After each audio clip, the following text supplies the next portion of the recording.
Chapter 20. Wang Hsi-feng with earnest words upbraids Mrs. Chao's jealous notions.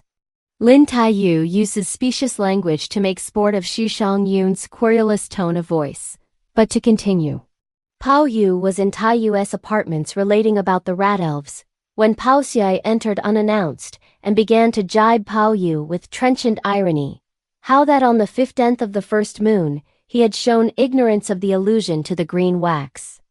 And the three of them then indulged in that room in mutual poignant satire, for the sake of fun.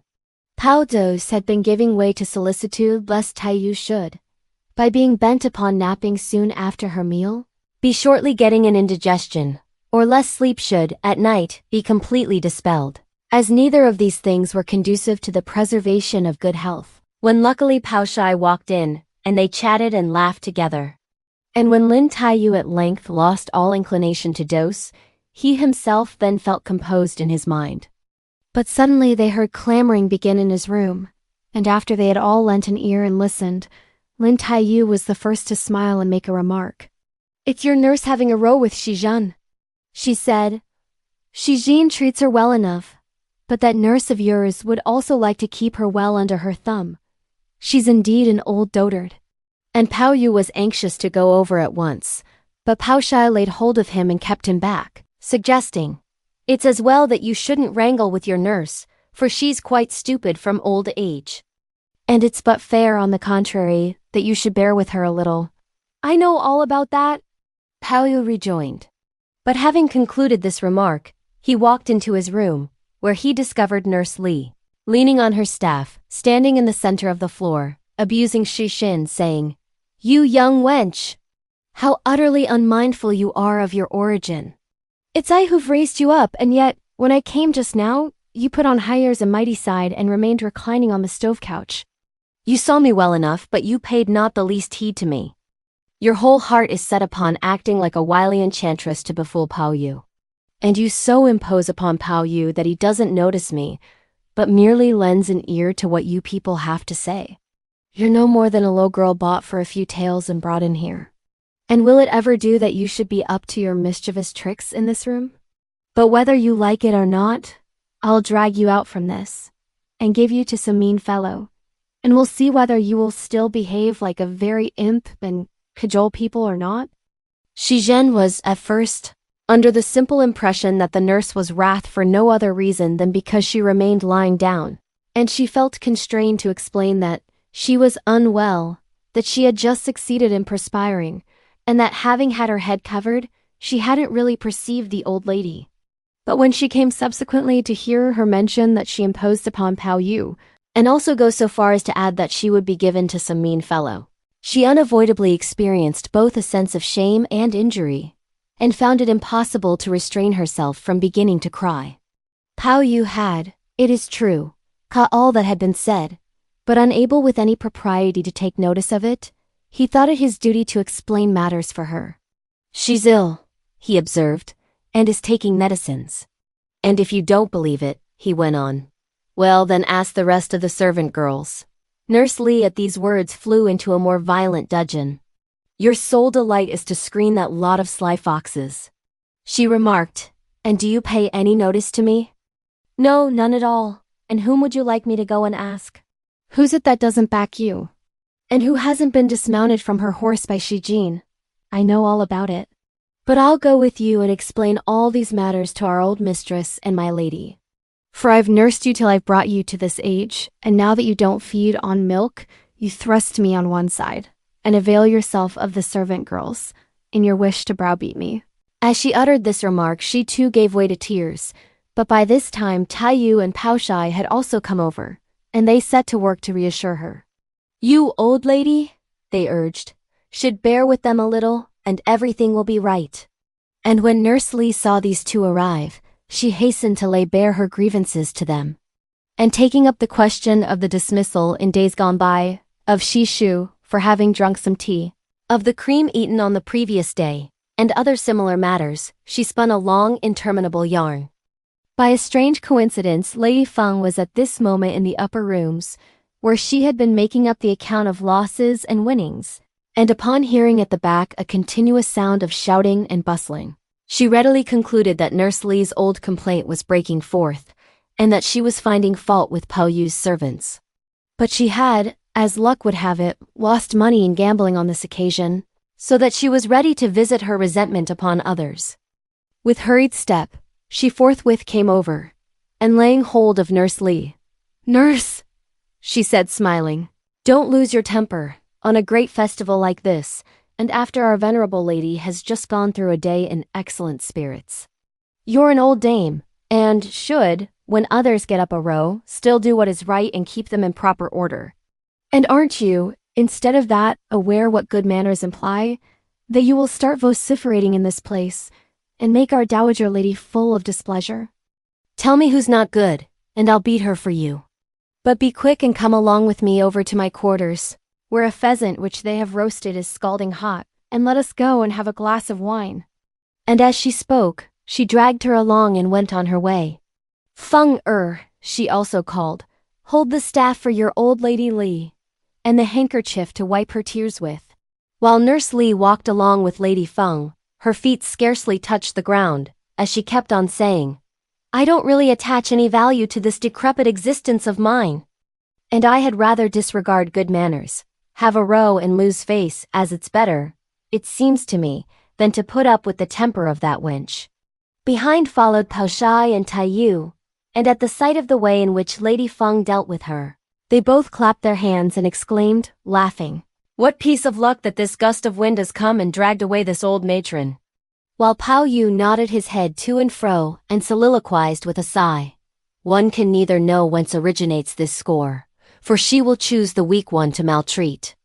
Nor can one see what girl has given her offense that she has come to be put in her black books." Scarcely had he ended this remark before Qing Wen, who stood by, put in her word. "Who's gone mad again?" she interposed. And what good would come by hurting her feelings? But did even anyone happen to hurt her, she would have pluck enough to bear the brunt, and wouldn't act so improperly as to involve others. Shih Hsiang wept, and as she did so, she drew Baoyu towards her. "All through my having aggrieved an old nurse," she urged. "You've now again given umbrage entirely on my account to this crowd of people. And isn't this still enough for me to bear, but must you also go and drag in third parties?" When Baoyu realized that to this sickness of hers had also been superadded all these annoyances, he promptly stifled his resentment, suppressed his voice, and consoled her so far as to induce her to lie down again to perspire. And when he further noticed how scalding like soup and burning like fire she was, he himself watched by her, and reclining by her side, he tried to cheer her, saying, "All you must do is to take good care of your ailment. And don't give your mind to those trifling matters, and get angry." "Were I," Shih Hsiang smiled sardonically, "to lose my temper over such concerns, would I be able to stand one moment longer in this room? The only thing is that if she goes on, day after day, doing nothing else than clamor in this manner, how can she let people get along? But you rashly go and hurt people's feelings for our sakes. But they'll bear it in mind, and when they find an opportunity, they'll come out with what's easy enough to say but what's not pleasant to hear, and how will we all feel then?" While her mouth gave utterance to these words, she could not stop her tears from running. But fearful, on the other hand, lest Baoyu should be annoyed, she felt compelled to again strain every nerve to repress them. But in a short while, the old matrons employed for all sorts of duties brought in some mixture of 2 drugs. And, as Baoyu noticed that she was just on the point of perspiring, he did not allow her to get up, but readily taking it up to her, she immediately swallowed it, with her head still on her pillow. Whereupon he gave speedy directions to the young servant maids to lay her stove couch in order. "Whether you mean to have anything to eat or not," Shih Hsiang advised, "you should after all sit for a time with our old mistress and our lady, and have a romp with the young ladies. After which you can come back again. While I, by quietly keeping lying down, will also feel the better." When Baoyu heard this suggestion, he had no help but to accede, and, after she had divested herself of her hairpins and earrings, and he saw her lie down, he betook himself into the drawing rooms, where he had his repast with old Lady Chia. But the meal over, her ladyship felt still disposed to play at cards with the nurses, who had looked after the household for many years. And Baoyu, bethinking himself of Shih Hsiang, hastened to return to his apartments.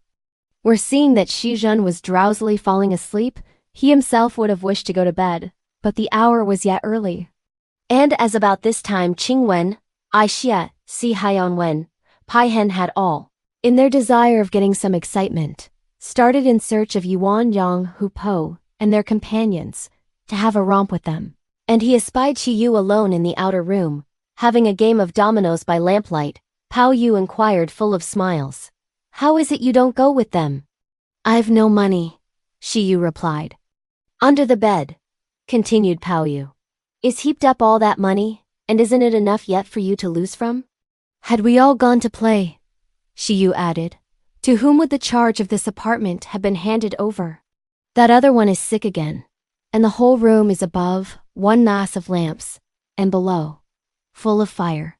And all those old matrons, ancient as the heavens, should, after all their exertions in waiting upon you from morning to night, be also allowed some rest. While the young servant girls, on the other hand, have likewise been on duty the whole day long, and shouldn't they even at this hour be left to go and have some distraction? And that's why I'm in here on watch. When Baoyu heard these words, which demonstrated distinctly that she was another Shih Hsiang, he consequently put on a smile and remarked, I'll sit in here, so you had better set your mind at ease and go. Since you remain in here, there's less need for me to go, resumed Qi Yu, for we two can chat and play and laugh, and won't that be nice? What can we two do? It will be awfully dull. But never mind, Baoyu rejoined. This morning you said that your head itched, and now that you have nothing to do, I may as well comb it for you. Yes, do so, readily assented Qi Yu, upon catching what he suggested. And while still speaking, she brought over the dressing case containing a set of small drawers and looking-glass, and taking off her ornaments, she disheveled her hair. Whereupon Baoyu picked up the fine comb and passed it repeatedly through her hair.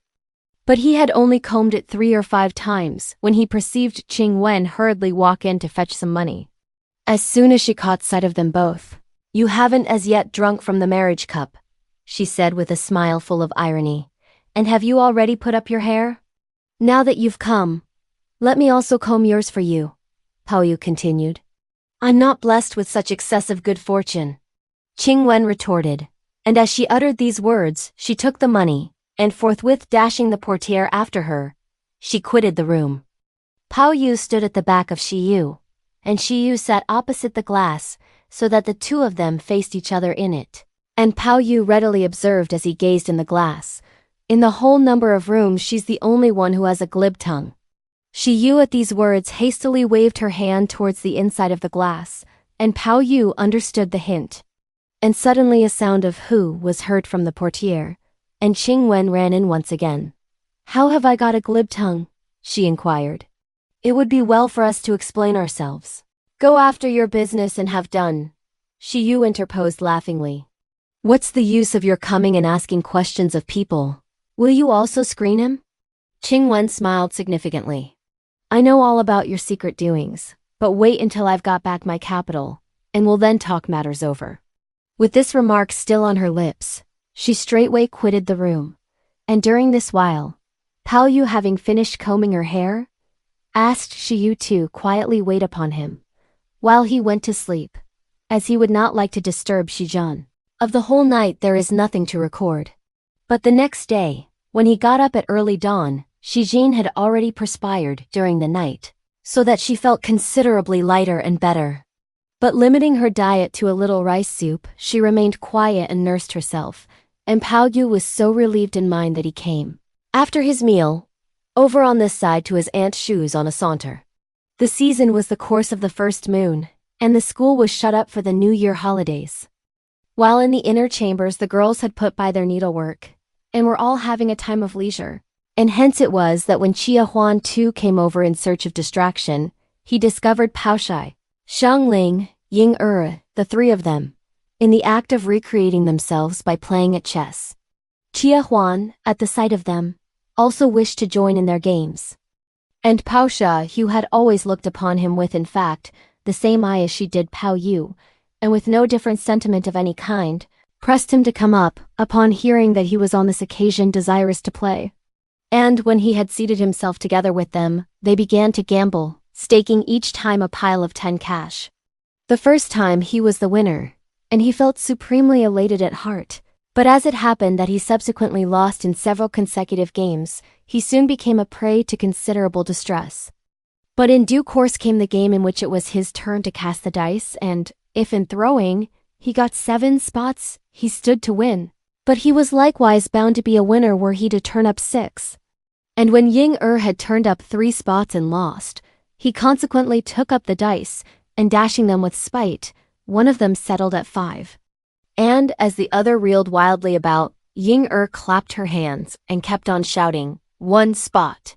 While Chia Huan at once gazed with fixed eye and cried at random, "It's 6, it's 7, it's 8. But the dice, as it happened, turned up at 1 spot, and Chia Huan was so exasperated that putting out his hand, he speedily made a snatch at the dice, and eventually was about to lay hold of the money, arguing that it was 6 spot.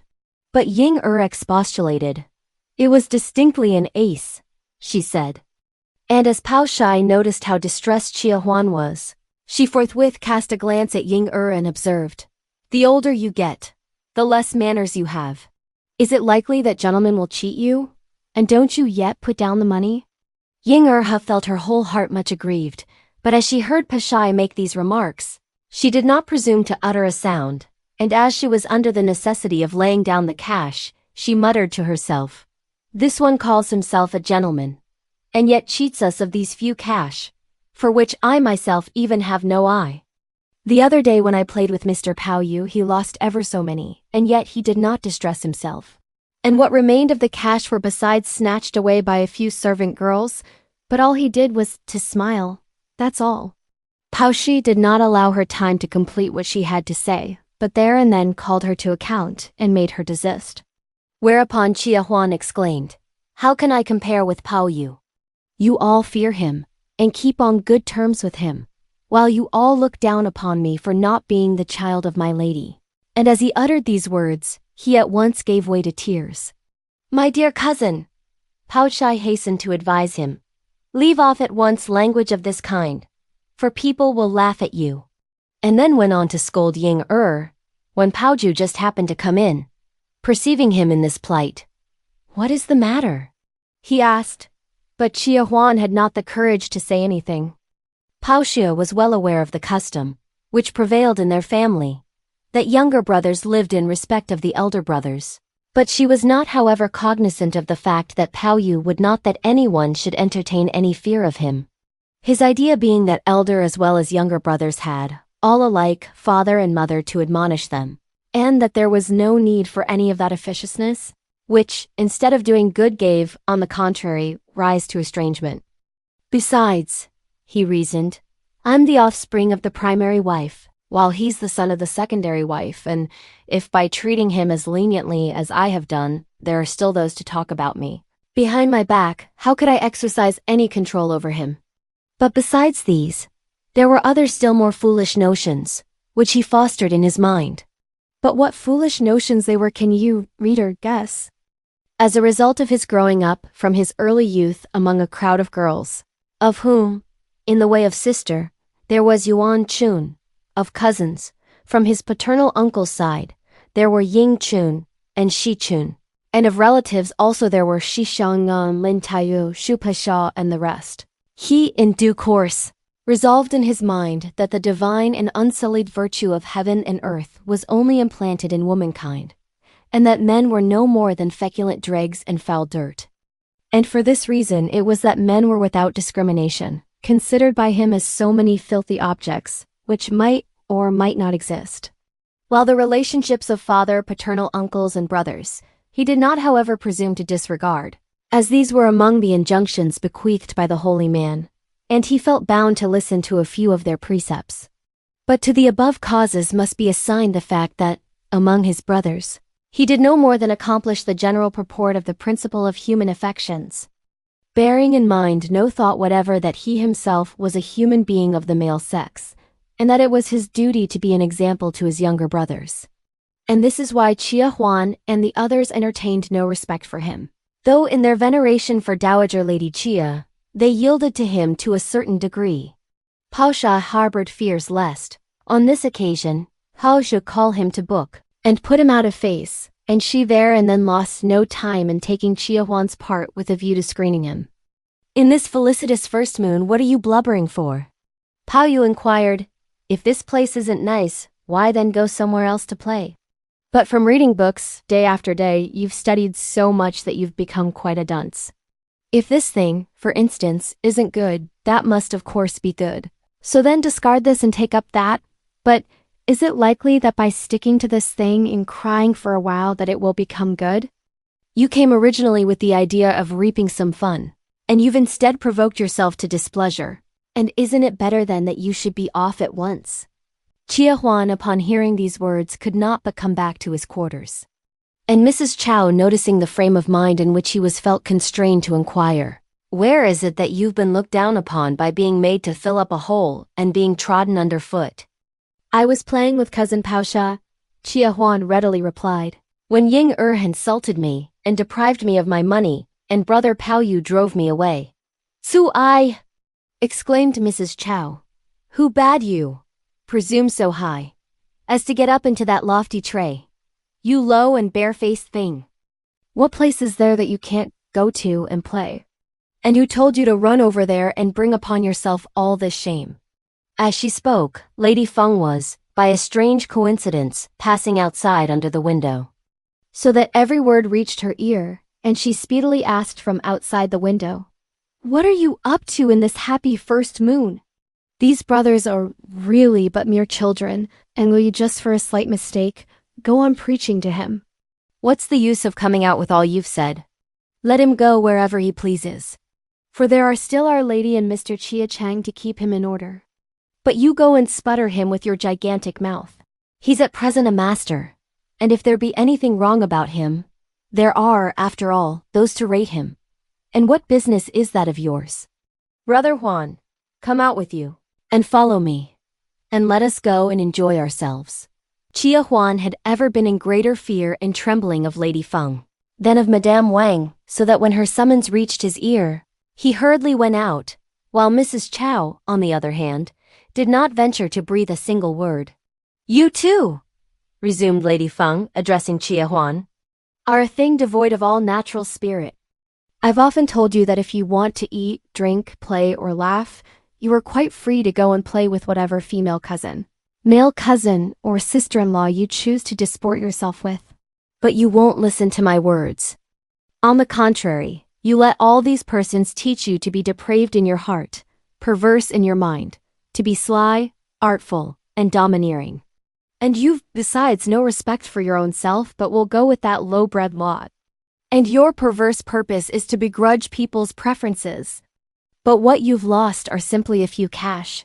And do you behave in this manner? How much did you lose?" She proceeded to ask Chia Huan. And Chia Huan, upon hearing this question, felt constrained to obey, by saying something in the way of a reply. "I've lost," he explained, "some 100 or 200 cash." "You have," rejoined Lady Feng, "the good fortune of being a gentleman. And do you make such a fuss for the loss of 100 or 200 cash?" And turning her head round, "Fenger," she added, "go and fetch 1,000 cash. And as the girls are all playing at the back, take him along to go and play. And if again by and by you're so mean and deceitful, I shall first of all beat you, and then tell someone to report it at school, and won't your skin be flayed for you? All because of this want of respect of yours. Your elder cousin is so angry with you that his teeth itch. And were it not that I prevent him, he would hit you with his foot in the stomach and kick all your intestines out. Get away!" she then cried. Whereupon Chia Huan obediently followed Fenger, and taking the money he went all by himself to play with Ying Chun and the rest, where we shall leave him without another word. But to return to Baoyu.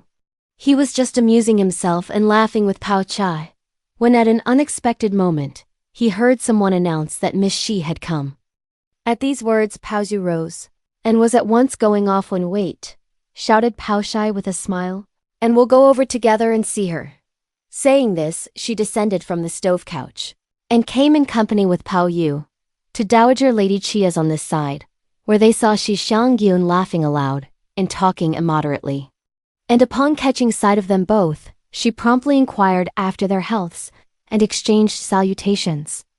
Lin Tai-yü just happened to be standing by, and having set the question to Baoyu, "Where do you come from?" "I come from cousin Bao-Chiau's rooms," Baoyu readily replied. Tai-yü gave a sardonic smile. "What I maintain is this," she rejoined, "that lucky enough for you, you were detained over there. Otherwise, you would long ago have at once come flying in here. Am I only free to play with you?" Baoyu inquired, "And to dispel your ennui?"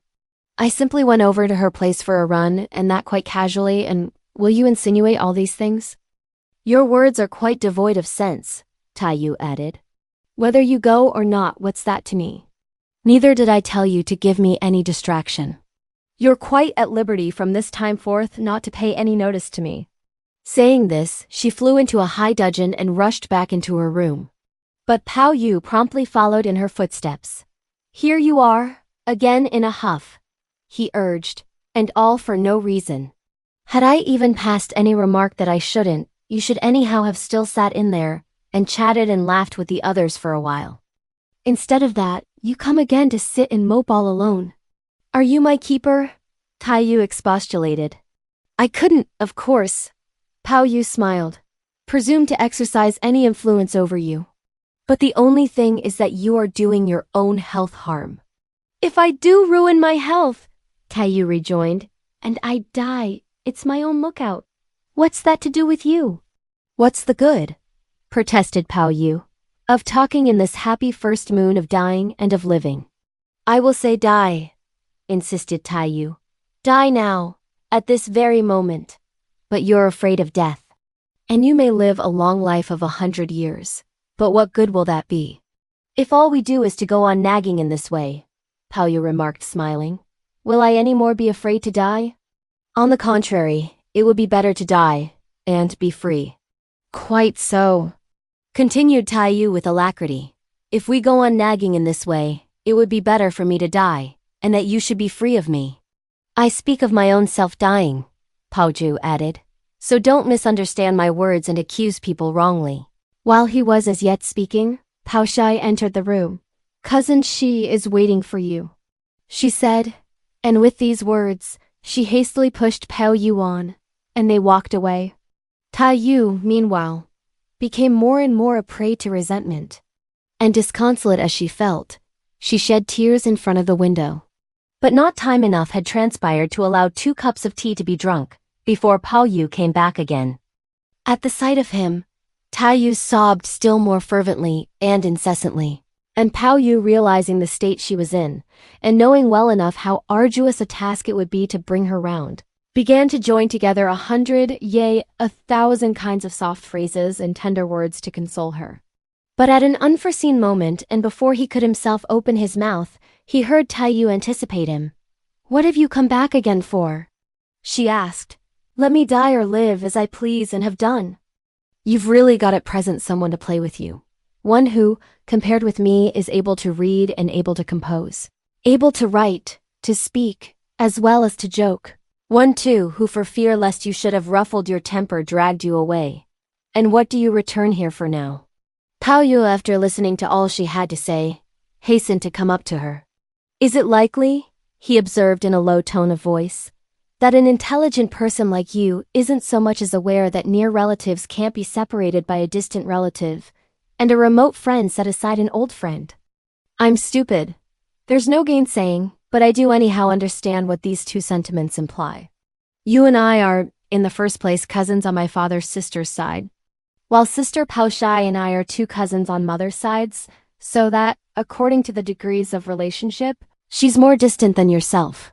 In the second place, you came here first, and we 2 have our meals at one table and sleep in one bed, having ever since our youth grown up together.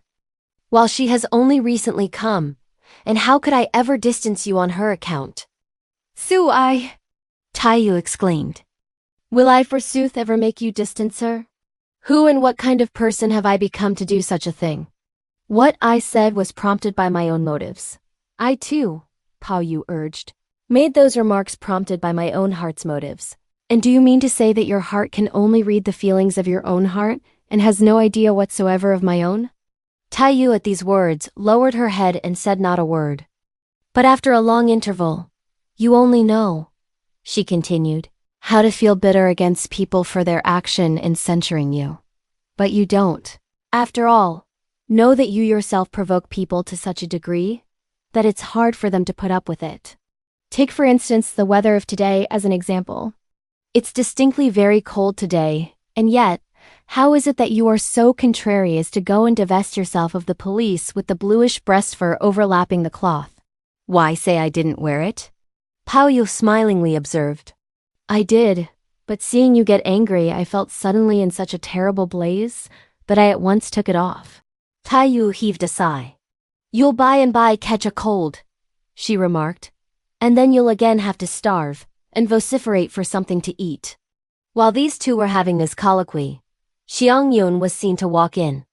You two, cousin and cousin Lin, she ventured jokingly, are together playing every day, and though I've managed to come after ever so much trouble, you pay no heed to me at all.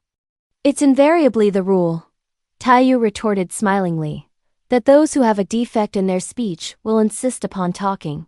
She can't even come out correctly with her secondus cousin, and keeps on calling him, I cousin. Hey I cousin.